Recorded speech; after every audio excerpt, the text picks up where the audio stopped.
قربانی کے جانور کی عمر کیا ہونی چاہیے، کس جانور کی کیا عمر ہونی چاہیے، شریعت میں کیا ہے؟ سب سے پہلی بات، جو بڑا جانور ہے، اونٹ ہے، اونٹنی ہے، قربانی پر لگنے کے لیے اونٹ اونٹنی کی کم از کم عمر 5 سال ہونا ضروری ہے۔ کم از کم اونٹ اور اونٹنی کی 5 سال عمر ہونا ضروری ہے جو آپ قربانی کے لیے خریدیں گے۔ دوسرے نمبر پر گائے، بیل، بھینس، بھینسا، اونٹ اونٹنی کے علاوہ بڑے جانور، ان کی عمر کم از کم 2 سال ہونا ضروری ہے۔ اسی طرح بکری کی عمر قربانی کے لیے لگنے کے لیے 1 سال پوری ہونا ضروری ہے۔ اس کے بعد دمبا کم از کم 6 مہینے یا اس سے زیادہ، اس شرط کے ساتھ کہ اس 6 مہینے والے دمبے کو اگر سال والے دمبوں کے ساتھ کھڑا کیا جا سکے تو کوئی بندہ فرق نہ کرے کہ اس کی سال عمر ہے یا 6 مہینے، اس دمبے کی 6 مہینے یا اس سے زیادہ، اس کی قربانی کے لیے کم از کم 6 مہینے یا اس سے زیادہ عمر ہونا ضروری دمبے کے لیے۔ اور اسی کے حکم میں بھیڑ بھی ہے اور مینڈا بھی ہے۔ لیکن اگر کسی دمبے کی عمر بظاہر بڑا صحت مند ہے، سال والے سے بھی بڑا لگتا ہے، 1 دن 6 مہینے سے کم ہے تو قربانی جائز نہیں ہے۔ اور یہ بات بھی ذہن میں رکھیں، یہ جو 6 مہینے والی بات ہے، یہ گنجائش شریعت نے صرف دمبے کے لیے ہے، بکری میں نہیں ہے کہ آپ بکری 6 مہینے کی خرید لیں۔ یہ دمبے میں گنجائش ہے۔ یہ ساری احادیث موجود ہیں، میں اجمال کے ساتھ سمجھا رہا ہوں، ورنہ ایک ایک بات پر ہم حدیث پیش کر سکتے ہیں۔ رسول اللہ صلی اللہ علیہ وسلم سے دمبے کی 6 مہینے کی قربانی رسول اللہ سے ثابت ہے، تو اس وجہ سے ہم کہہ رہے ہیں کہ 6 مہینے یا اس سے زیادہ، اگر 6 مہینے سے 1 دن بھی کم ہو تو قربانی درست نہیں ہے۔ ان جانوں کی قربانی کے لیے کس تاریخ کا اعتبار ہے؟ شریعت میں جانوں کی عمر کے لیے چاند کی تاریخ کا اعتبار ہے۔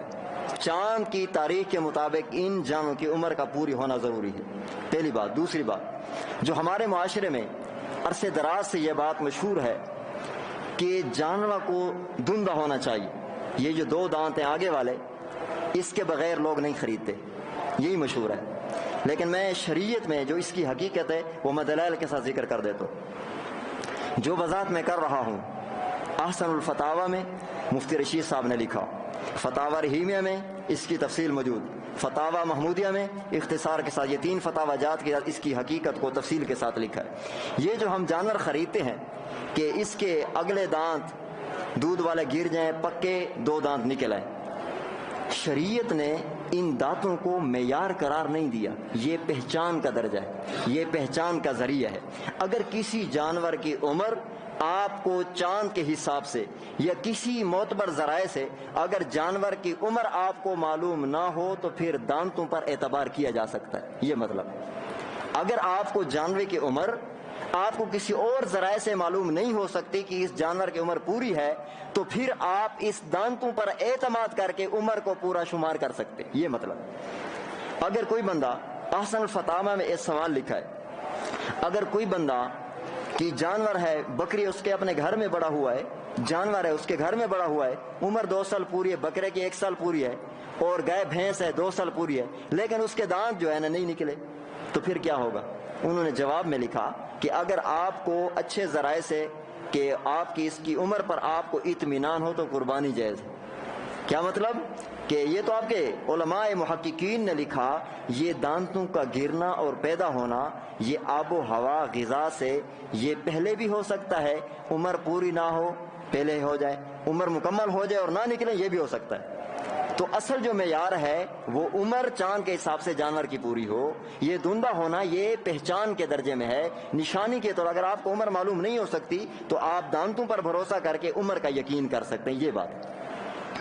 تو اس کا یہ مطلب نہیں کہ اگر جانور کی عمر پوری ہو اس کے دانت نہیں نکلے تو ہم نہیں خریدتے، مشہور یہ ہے۔ شریعت نے یہ پہچان کا ایک ذریعہ بتایا کہ اس سے، اس نشانی سے کوئی جانور کم عمر کا نہیں آ سکتا۔ تبارک الذی نزل الفرقان علی عبدہ لیکون للعالمین نذیرا۔